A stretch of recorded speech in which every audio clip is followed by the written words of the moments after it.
Hello, my friends. I hope you are all staying safe and well out there in the universe during quarantine time here. I also want to take a moment and just check in about the Patreon. I have a couple things to say. First of all, you maybe you've been listening to this for a long time. And if that's you, maybe you'd like to think about how much you've gotten from this podcast. This is episode 111. Which is, getting up there. It's a lot of episodes that have gone out. If that's you and you're able, think about jumping over to the Patreon and supporting at any level. Okay? It's super appreciated, and it really does help me continue to make all this stuff happen. Secondly, there is a bonus episode for every episode. And in each of those bonus episodes, we talk about practical things that you can do to apply and work the lessons, magic, meditation, whatever it is that we've been talking about in this recording.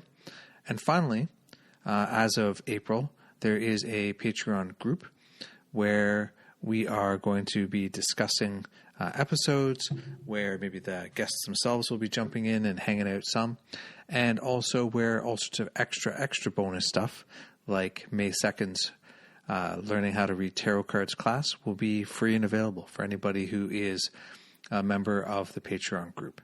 So think about it. And if you're able, head on over to patreon.com/thehermitslamp and sign up. The last thing is, of course, all patrons at any level get early access to. All right. Thanks, folks.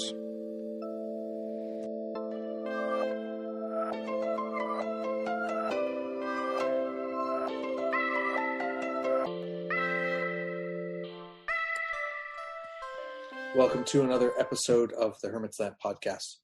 I am here today with Nancy Antenucci, and I had to go back and look and see when Nancy had been on before, because it's been a while and I had sort of lost track of it.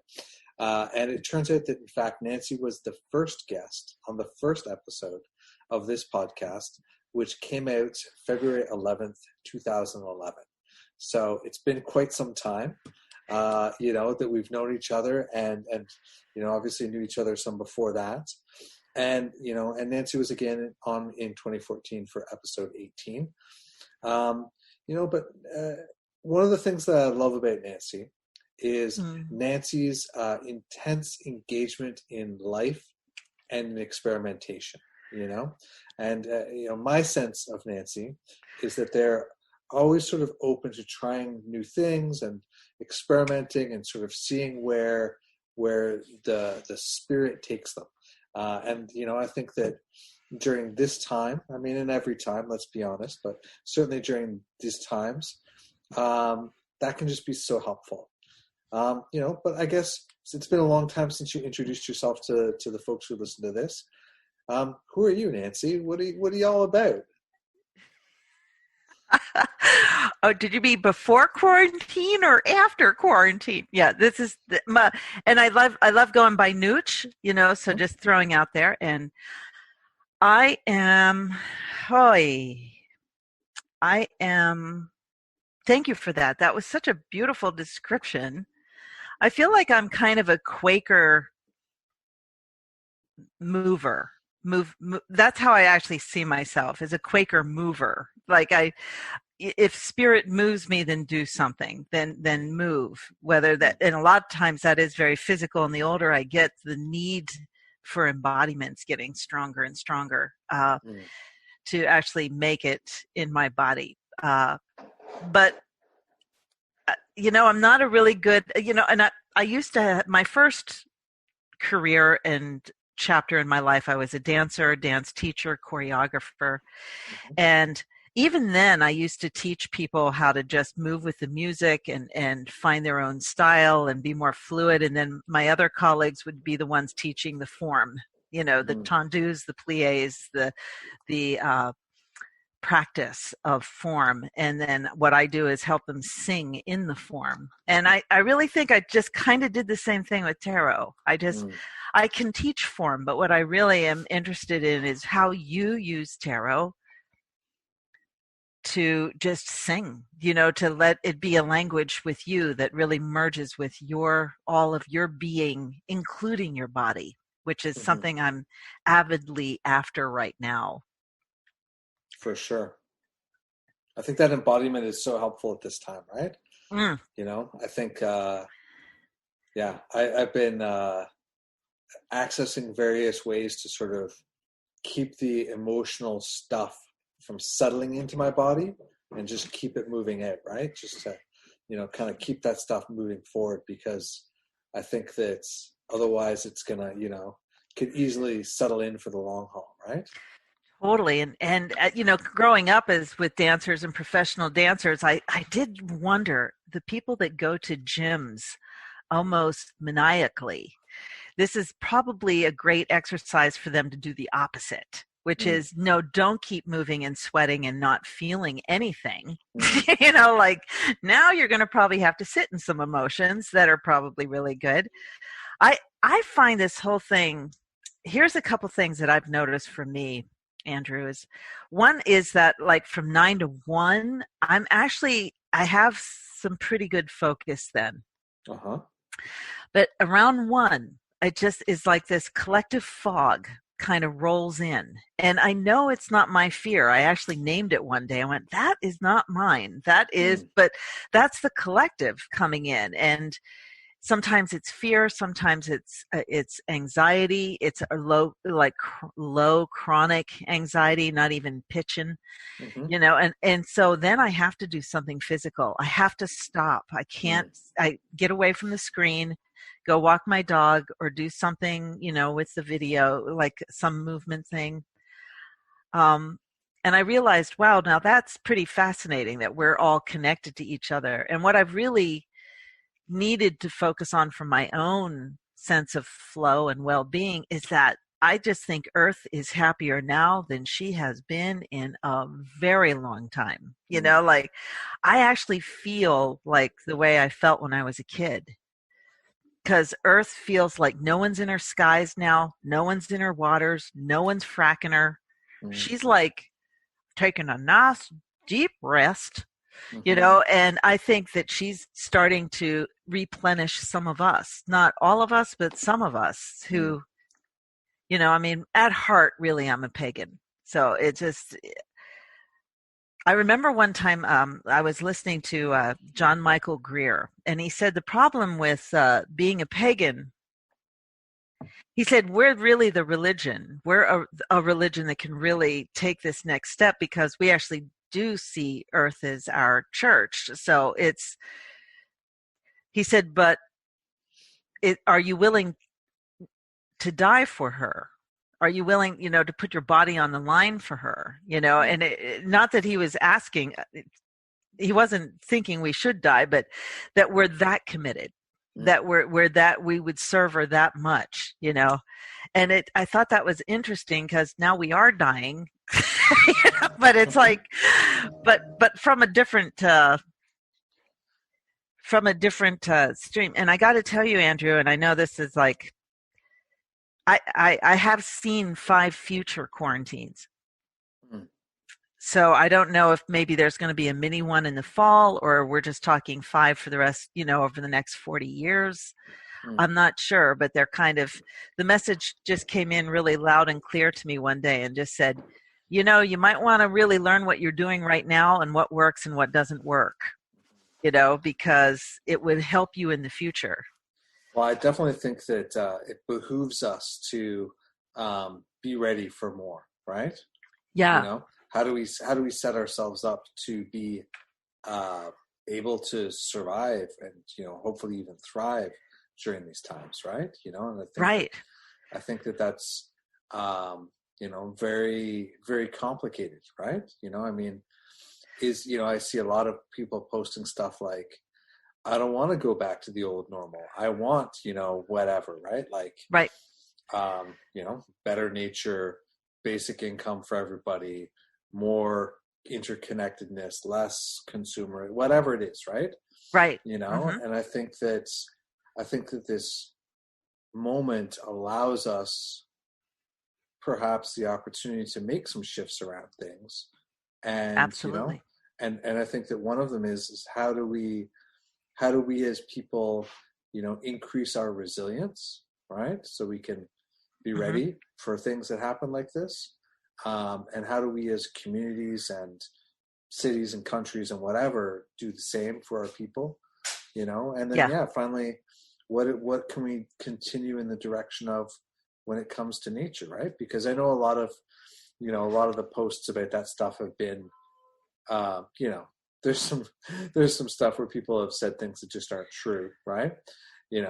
And there are some very funny ones as well. I saw this picture of a cow standing in the surf, and they're like, look, we've stepped away and now cows are returning to the ocean. Isn't it wonderful, right?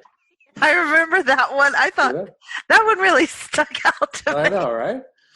But yeah, it's interesting, Well, go ahead. I've been doing a lot of bike riding during this time, because bike riding for me seems like a relatively, inherently social distanced activity. Yeah, totally. And, because I'm by myself half the time when my kids aren't with me, I just need to get out of the house at a certain point. Be like, I gotta just not stare at these walls for a while. Exactly. And so I've been going to a place in Toronto called the Leslie Spit. And, I do so much work with the land and place and so on that it's hard to say, is it different now for me than it was 2 months ago when I was there, or last fall when I was there? It's so hard to kind of keep track of those things. But that said, I've been engaged with a lot more wildlife when I'm there. And I think that part of that is also I'm often riding either in the dark or at sunset, right? Yeah. And so there was the chonkiest beaver ever that waddled across my path the other day. I saw a coyote there for the first time, which I had not seen before. Wow. So because we're just not out in numbers, so animals are. Yeah, right. Maybe they're around. Maybe they're being a little more adventurous, right? So that's. So do you consider this time? Do you consider this a tower time? Because I'm starting to see it more like a Wheel of Fortune time. I struggle to make sense. So, in the last 2 years, I got divorced. Mm-hmm. I had my business burned to the ground. Yeah, I restarted literally. my business. I spent most of last fall imminently facing the closure of my business because of inability to get insured again. And now this has happened. So I don't really know, and I don't tend to think of, I know we had a lot of questions about archetypes and energies and archetype and the cards of this time and so on, right? And I think that talking about that can be really helpful. Mm-hmm. And I know for me that there certainly have been times where I've really looked at that. But the last 2-3 years have just been a perpetual cycle of disruption on some level for me. Right. And so I'm kind of like, I don't know, is it just more of the same? Is it different? Some days I'm like, what did I do to deserve this? And other days I'm just like, well, life is just life and you got to persevere, right? So. Yeah. Mm-hmm. Well, I had gone along with the tower thing, although to me 9/11, the American attack, that felt like tower to me, because it was towers that got hit, and people were flying out of buildings, so it was very literal. I remember watching it and I thought to myself, oh my God, may I never see a gigantic tarot card again. Right. It was frightening to see it in real time, in our time. Mm. But a friend of mine said she called this the Great Unwinding. Mm. And I went, oh man, that is exactly. And then all of a sudden I got the Wheel of Fortune in my mind, and it went, and it just stopped, and I just thought, oh, that, but then the Wheel of Fortune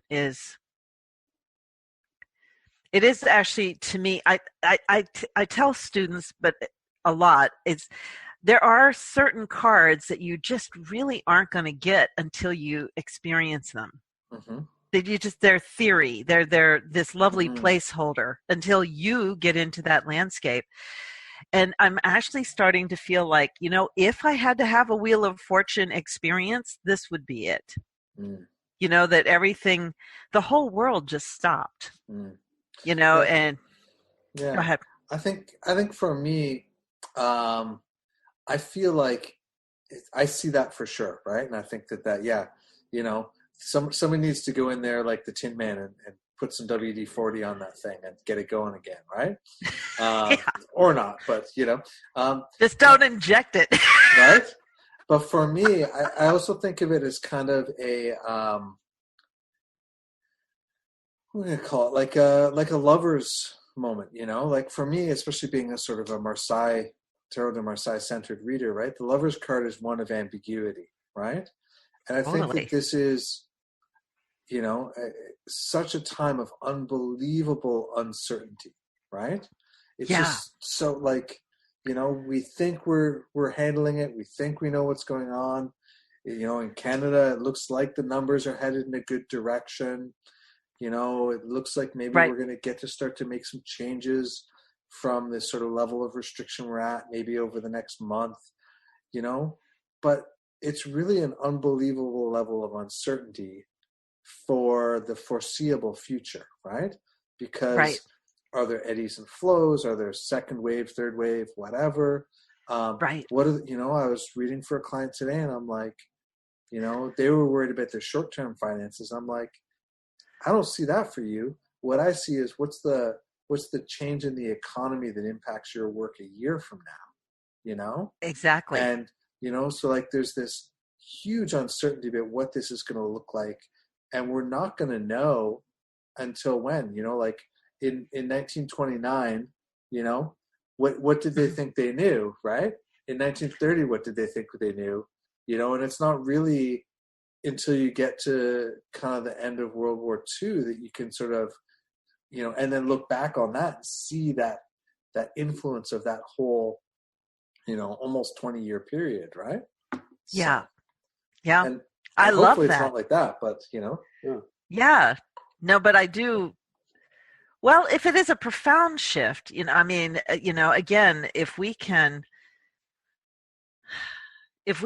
really see, like there's a couple things that have really dawned on me in this time, which is one is I really did not know that I was a workaholic.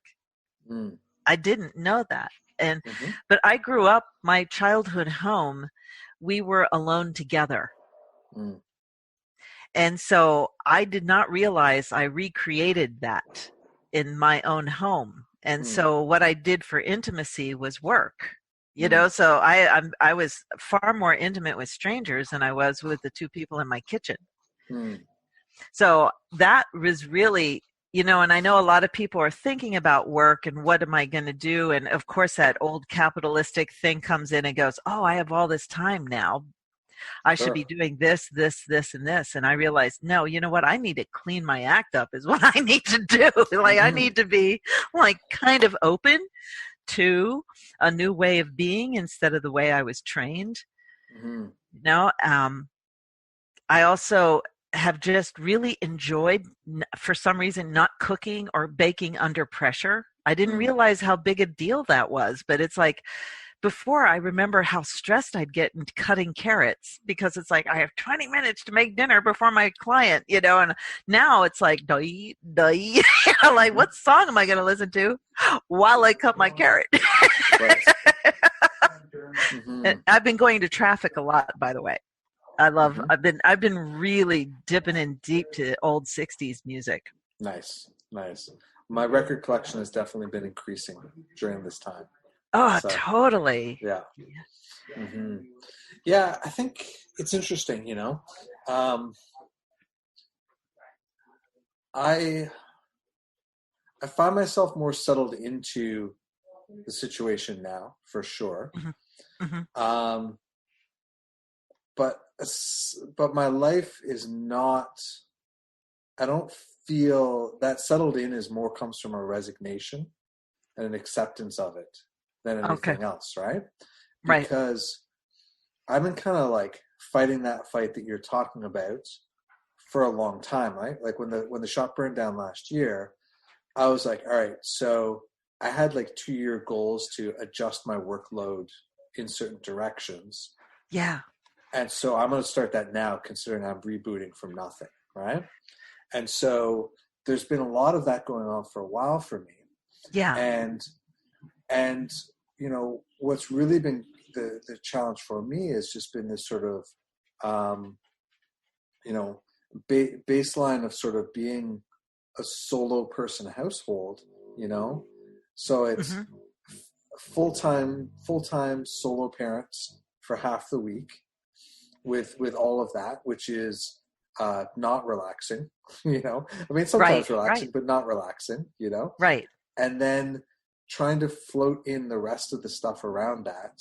So it's actually kind of compressed things in a certain way that weren't compressed before this for me, because I had more float in my time. And, you know, and so, yeah, so it's interesting, you know? I mean, that said, I did start meditating again since this started.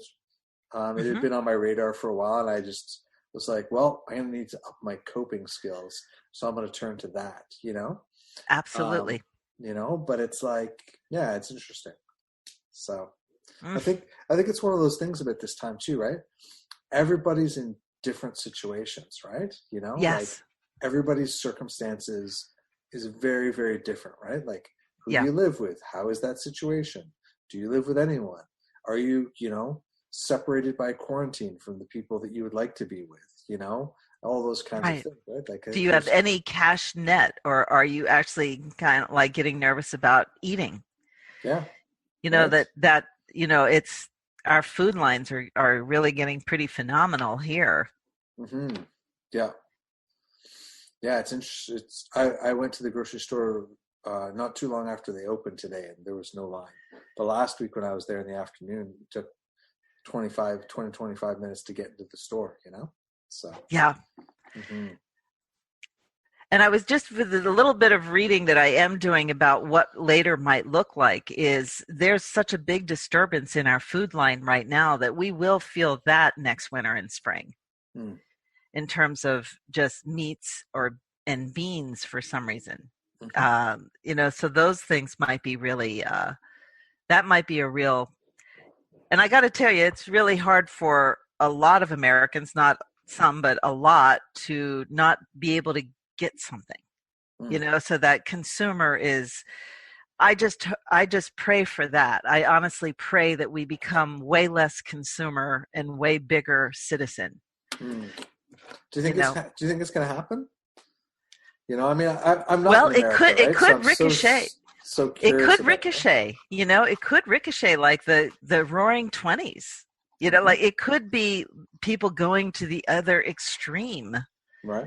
You know, when we're out. But I'm also talking to people, and it's not punitive. They're actually realizing, God almighty, I have a lot of crap in my house that I haven't paid attention to, or like we have more. We work so hard to consume more that now I have, at least the people I've been talking to are kind of realizing, I don't need to go shopping. I don't need the next thing. I don't need, you know.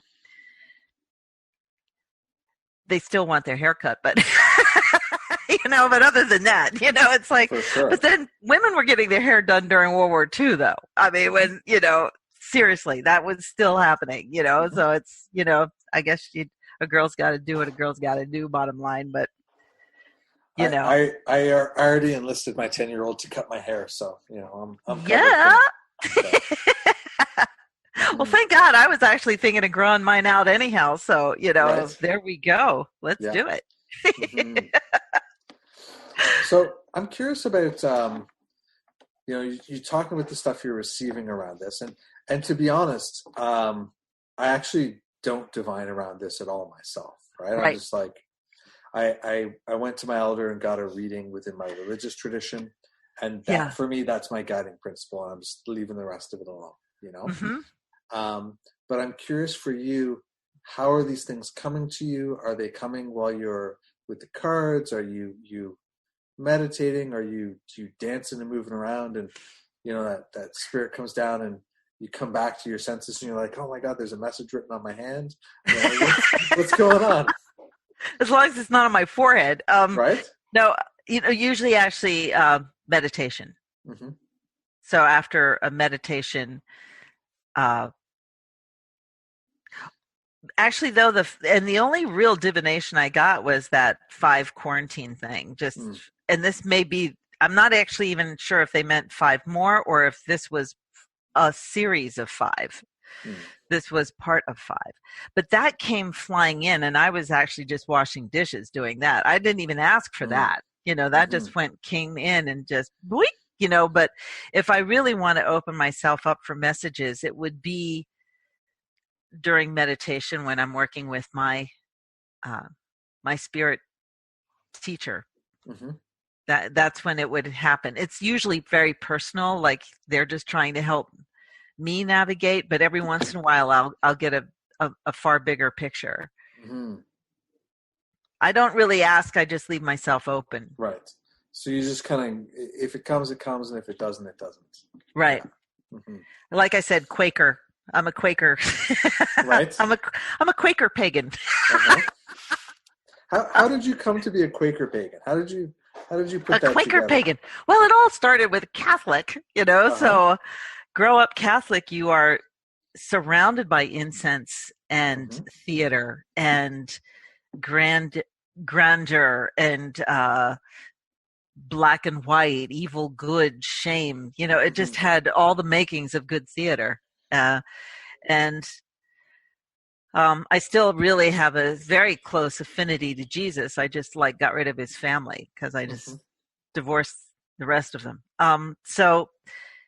But the pagan came in actually, that I've always had this love of earth. I remember one of my favorite memories, and I'll do it sometimes. Have you ever heard of the Taoist meditation called the Inner Smile? Sure. Yeah. This happened during an inner smile, and I had forgotten about this memory, but my body didn't. So when I did the meditation, it came flying up, which was so neat. But I remember 6 years old, I lived in central Pennsylvania. We had a big yard in the back and a big crookedy sidewalk. And it was right before it was going to rain. It was dark. It kind of starting to get dark, but it was it was cool in a summer day, and with the sun going behind the clouds, it actually felt cool. And I remember laying on the sidewalk on my back, and the hot cement felt so good, but my hands and feet were in the grass. And I just laid there, and Mom yelled from the back porch and said, "It's gonna rain pretty soon, Nancy, get in here." And I just said, can I stay? And she let me stay. So I just stayed there, and it started raining, and it was just, I felt like the earth just ate me up is really what it felt like, just disappeared into it. So I loved moments like that with earth, and growing up Catholic, earth and planet and body had nothing to do with anything, so after a while I realized, I need that, so it's, and that's a big thing for me. I mean, I had gone through some really horrible persecution as a young girl. I used to sit on the side of my desk. I used to sit on the side of my chair so Jesus could sit on the other side. Honest to God, Andrew, I saw him several times in church and shit. I would yell, "Hey, Jesus." And it was like, my mom, anyhow. Didn't go over well, eh? No, and I said, I gotta stop talking to my invisible beings, because it's but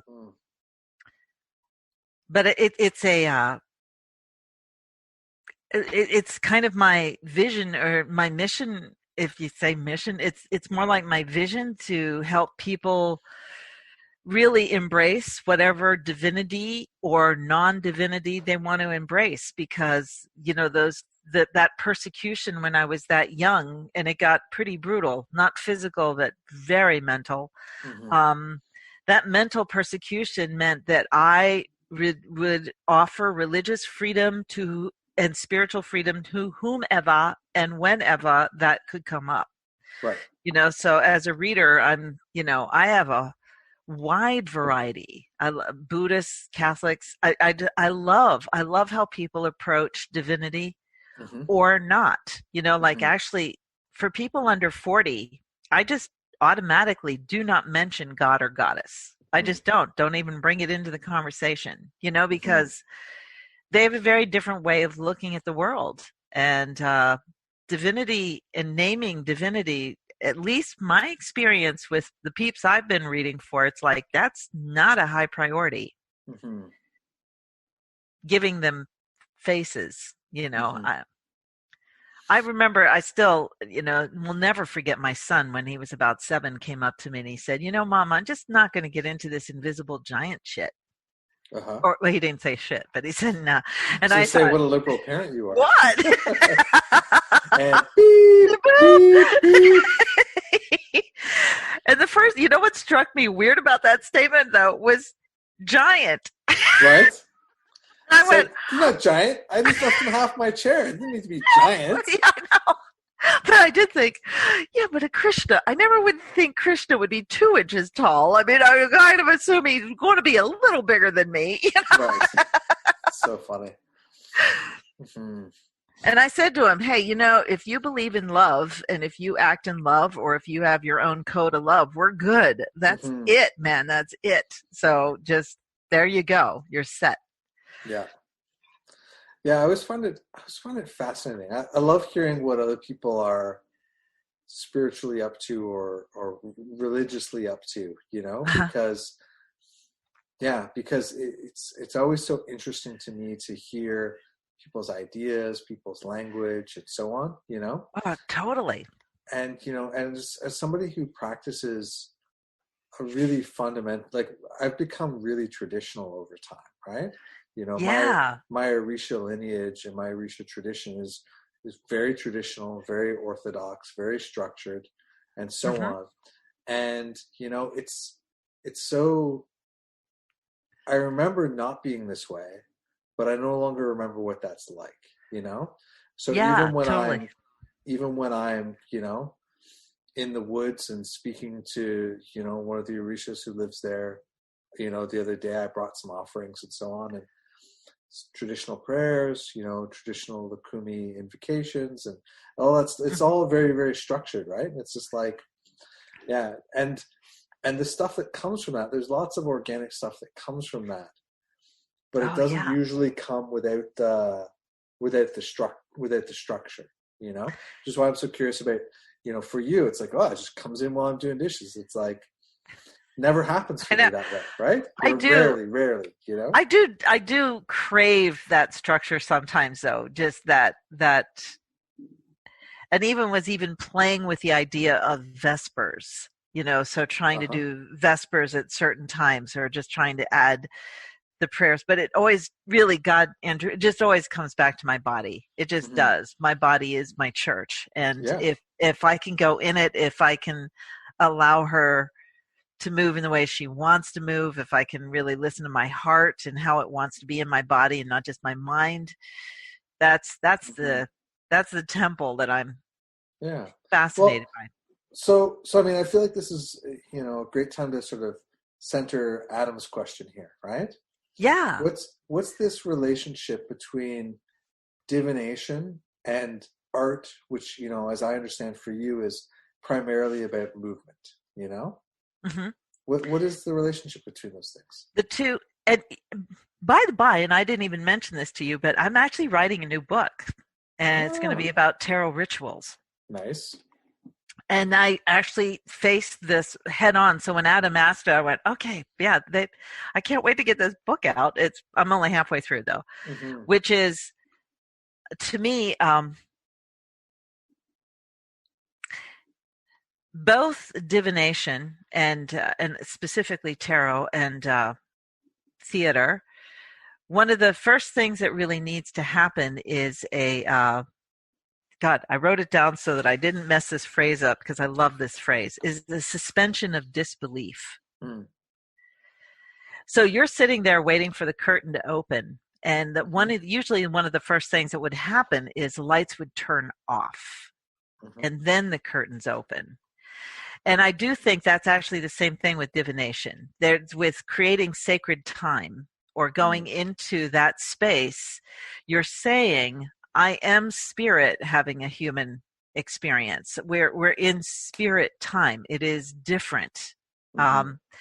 So that suspension of your own ego and control of, I can only understand what I see or hear, is big.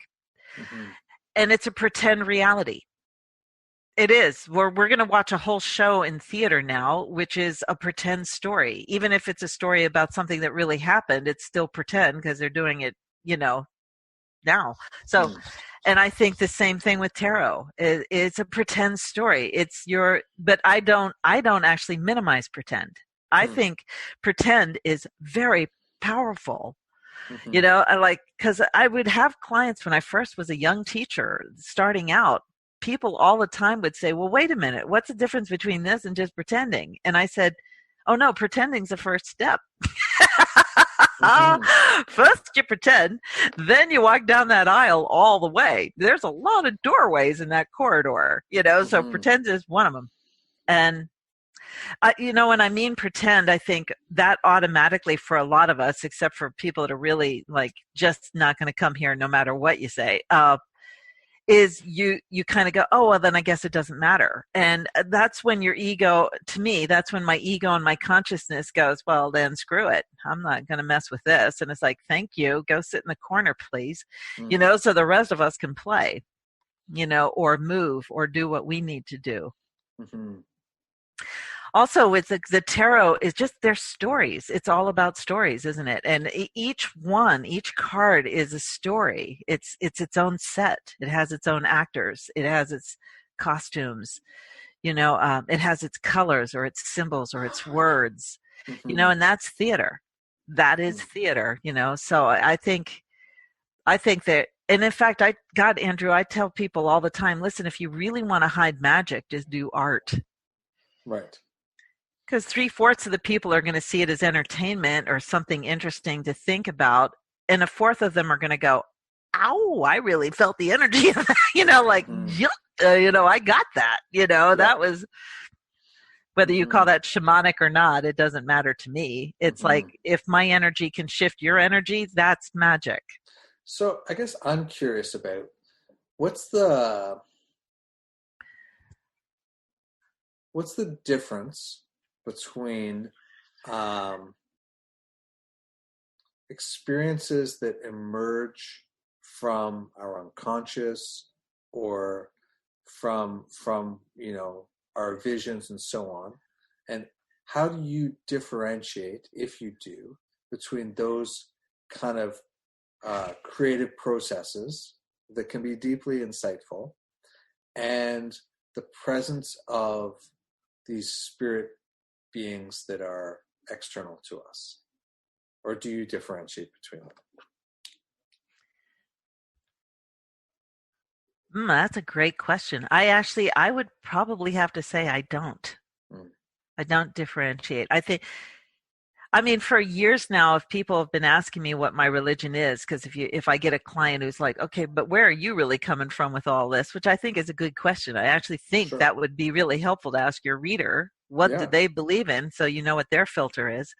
And I'll say creativity. That is my spirituality. Because I just know that when I'm on path, Andrew, when I'm really on path, I create. When I'm not on path, I don't create. So that's all. That's the only parameter I really need. I think too, I do think sacred time makes a big difference though.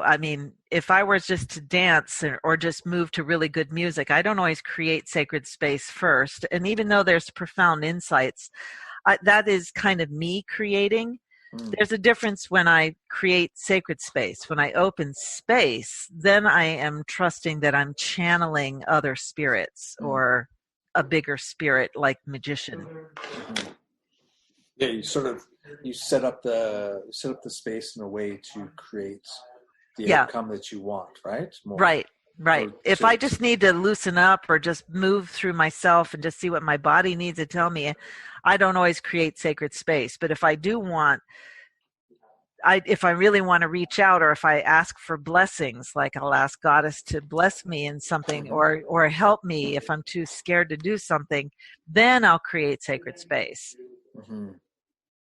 Which is actually, to me, is just asking for all time to exist together.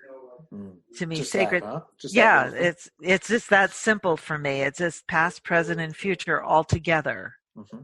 They're not linear. They're circular. Mm-hmm. Interesting. Yeah, I find, and especially because like I have a lot of clients who come to me who are sort of magically inclined and sort of struggling with often sort of these balances of like what is internal and and problematic, and what is external and problematic, from a purely spiritual level, right? Like, and so, I've spent a lot of time, probably people come to me because I've spent a lot of time really sort of cultivating a precision of perception around those distinctions, right?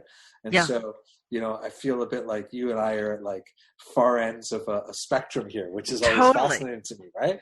Where it's like, because for me, it's like, sorry, who's showing up? Did we check their credentials at the door? How do we know for sure it's them, right? Why are they here? Did we invite them? No? Why are they here then?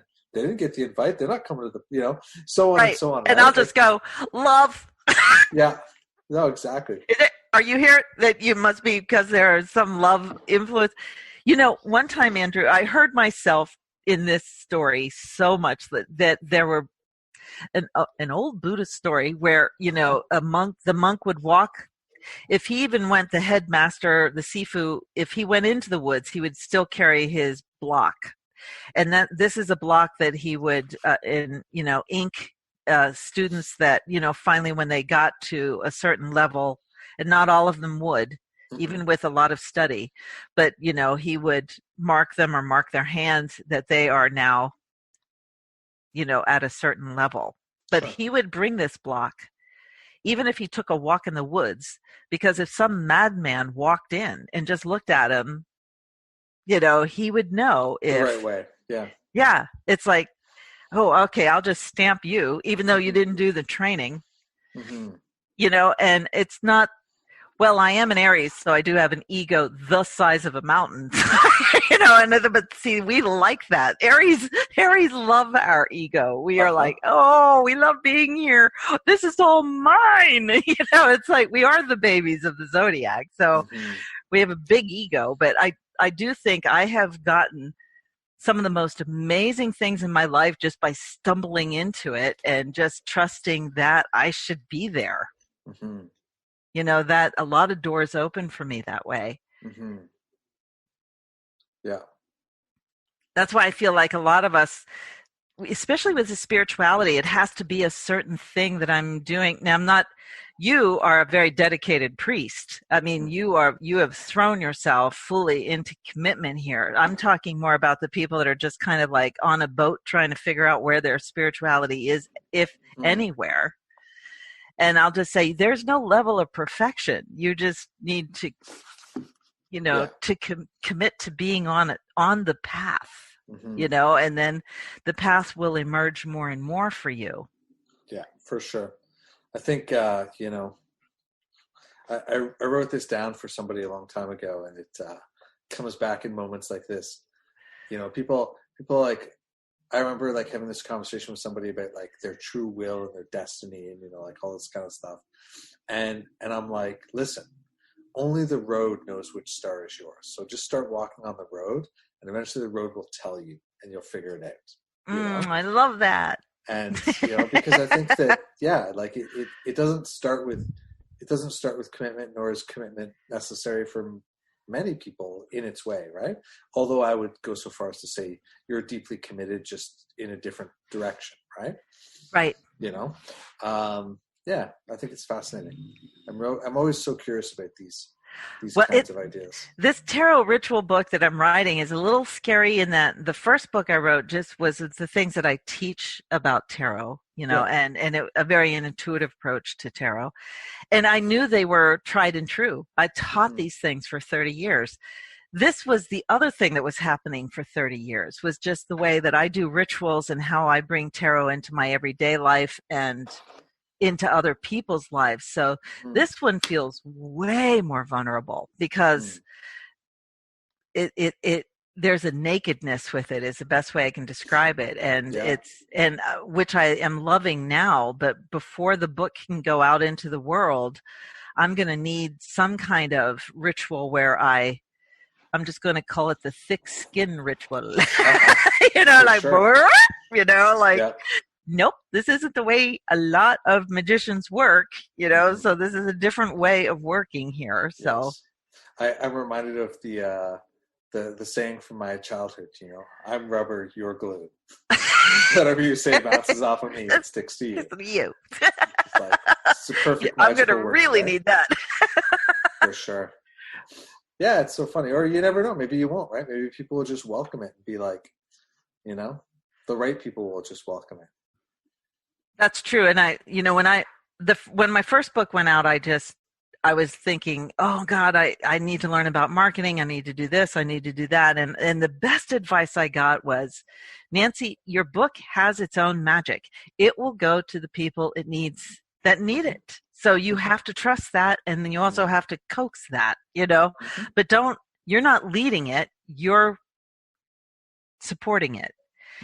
And I thought, okay, I'm going to do the same thing with this book. But I'm already feeling this sense of, boy, I've been dying for different rituals and how do people do things after leaving the Catholic Church. You better believe it. I love rituals. I love incense. I love the theater, the sacred theater.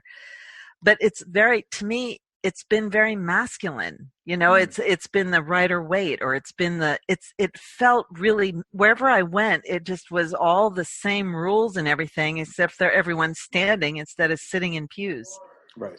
And I'm not taking away from those rituals. And in fact, I kind of, wouldn't that be nice if I could do them like that? But I can't. I don't do them like that. And in fact, the image I have really is my high priestess and my hierophant are sitting together, and the hierophant's like trying to get her to make it accessible to the mainstream. And it's kind of goes against everything that I think the high priestess is about. Exactly. Right? She's going along with it because he's a good flirt, but that's about it. Right? You're like, Sure. my sense of the high priestess is she's like, well, if they're worthy, they'll get it, and if they're not, well, maybe they'll get it in the next lifetime. Yeah, that's right, babe. Meanwhile, the hierophant's like, but attendance is down. We got to get attendance up. I know. We gotta, This does not make sense. Right? No, for sure. It has given me a whole different appreciation for the hierophant, because he just is, all he wants is templates. That's all he wants. I just need a template. And I'm actually starting to enjoy creating templates now. Nice. Yeah. See, I've been working with the Hierophant under their Marseille name as the Pope a lot, right? Oh yeah. And and I've been sort of seeking to embody that sort of that Pope-like being, right? That papal calling, right? Be like, all right, and not let's not look at our current Pope or even the Catholic Church, but just that idea, right? Exactly. I remember there's a saying, the very significant person in my lineage, who is very significant to my elders, used to say, listen, I understand your mistake. You thought you were in charge, but here the Orisha is boss, right? And this notion that of like service to spirit at a level at which everybody else's stuff becomes in some way secondary, right?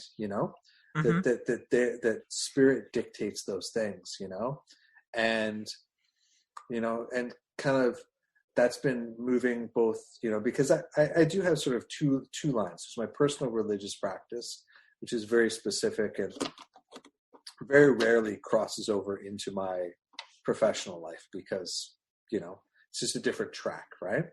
Oh, okay. And then there's my sort of professional magical practice, right? Mm-hmm. Which comes from different things and different places, but carries that same intensity of commitment to spirit, right? So when people are like, how do you do it? I'm like, well, my spirit's saying no, so sorry, I got nothing for you. That's it. Conversation's over, right? Because like I'm the CEO, but they're the stakeholders. They're the ones who make things that's happen, right? So totally. it's such an interesting dynamic, right? Yeah. So I've been very much sort of exploring this idea of sort of Pope as servant to the world by complete dedication to spirit. I love that. Yeah. I do. And to me, I think anything that we repeat, to me, ritual is repetition. Mm-hmm. So anything we repeat gains power, sure. That bad habits, they gain a lot of power. So if you did do if I did do the inner smile every night, or and to me, I keep thinking I should do the full out thing, and I only do 20 minutes of it, but I do a real abbreviated version of it because it's hard for me to actually get up to an hour, which is a goal of mine, but sure. It's kind of low. No, if I repeat it, it's going to grow stronger and stronger. Mm-hmm. That sense of well-being, which I get after that meditation, is just almost kind of unreal to me. It's like, wow, what? It's just, but I love the Taoist approach to the body, and that's pretty new to me. As soon as Trump got into office, I knew that I didn't have enough self-care tools. So I started studying Taoist meditations and going to the studio and learning them. And boy, those Taoists they have such an appreciation of the body. Unlike, it's just amazing that each organ is its own spirit. Mm-hmm. It's like, thank you, and you want to be friends with each one because one of them is going to kill you. Right. So if you're good friends with them, maybe the death won't be so bad, and I'm like, oh my God, that just makes sense. For sure. That's street smart.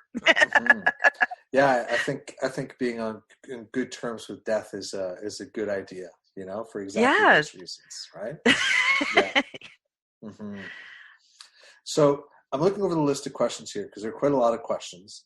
And I think that some of the questions I think we should just do rapid fire. Okay, let's do it. But I think that the one question that I think maybe we should just touch on in a not like what's your instant answer, right? Okay. Is this question of how can people use tarot to navigate a time that is both uncertain and monotonous, right? So I'm curious if you have ideas around that. Yeah, well, I did actually, and we'll put it in the credits, but I did do a three hour long sessions with Jenna Matlin, and we did being, boundaries, and business. So literally, even just reading in this time of quarantine, we gave ideas and resources about just how to be kind to yourself, but also how to stay neutral. Mm-hmm. I would say, how do you use tarot? I would almost say always just get more creative. If it's monotonous, if your life is monotonous, that tarot, if you could color it, there's coloring books now like Teresa Reed, or there's all kinds of ways to experiment with tarot so that you can let it feed you. Or write a haiku or a poem of one, or just really go in the card and meditate. Go trippy. If it's monotonous, go trippy. If your life is monotonous, let tarot kind of bring you into some mythic journey. eat a card a day until it's done. Yeah, come Right? on now.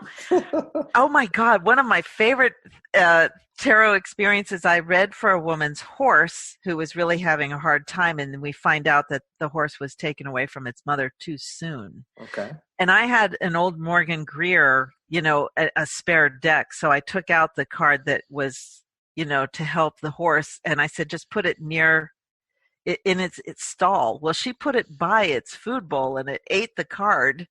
And Perfect. and it was great afterwards. Yeah. So she actually thought it was the card that did it. And I thought, well, maybe it was. Maybe it was. Why not? Ingest. It's funny. My tarot practice, I occasionally have other questions, but my tarot practice consists of one question just over and over and over again. Wait, whenever let me I think. can work on it. Go ahead. What's my purpose? No. Okay. You got 2 more guesses. Who are my guides? No. Okay.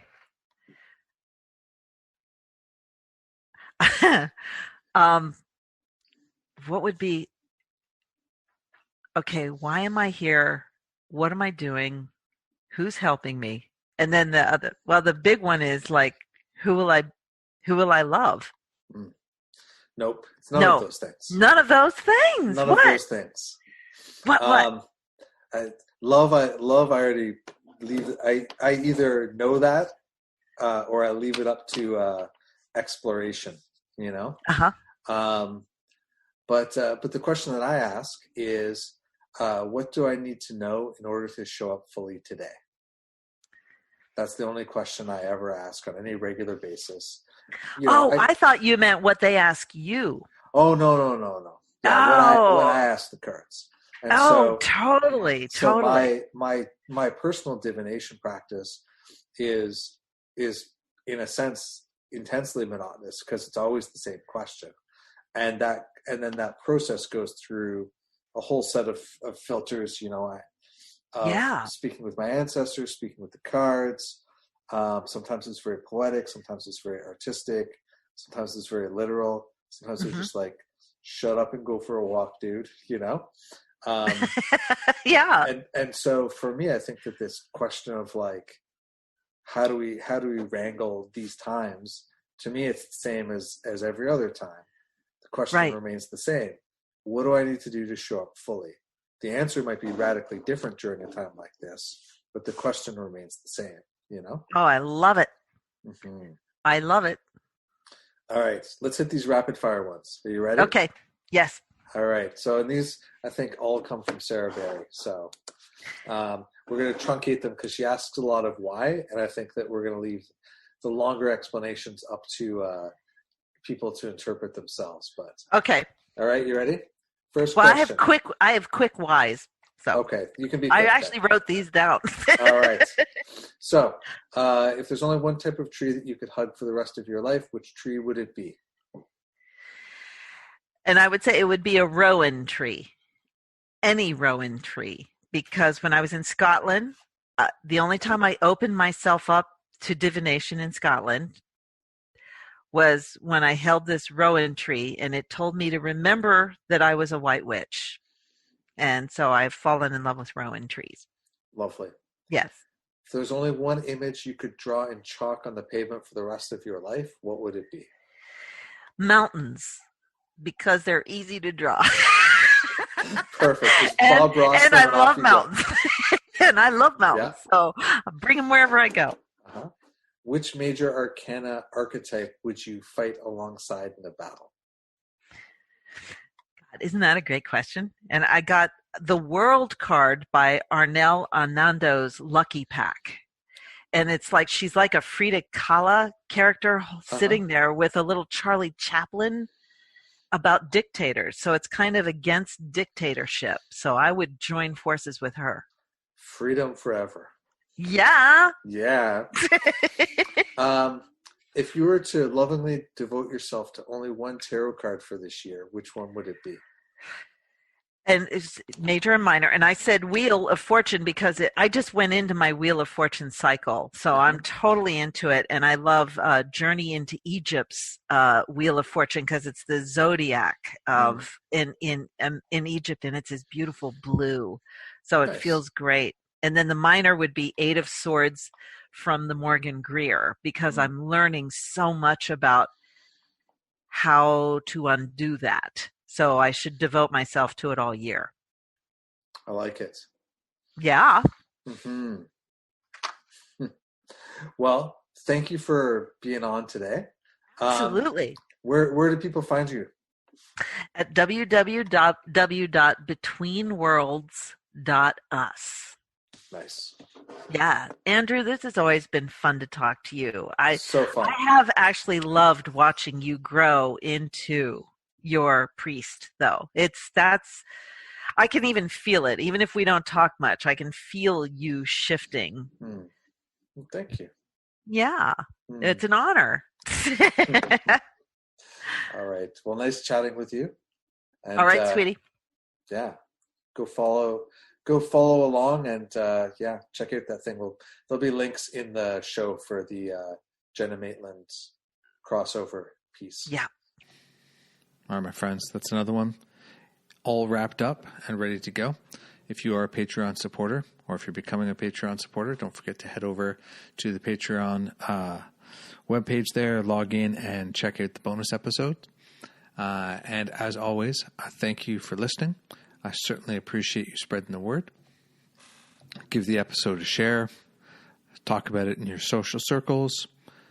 Go over to iTunes or whatever platform you are listening to this on and leave a review. All of these things are fantastic and certainly help. All right. Talk to you soon. Thanks for listening.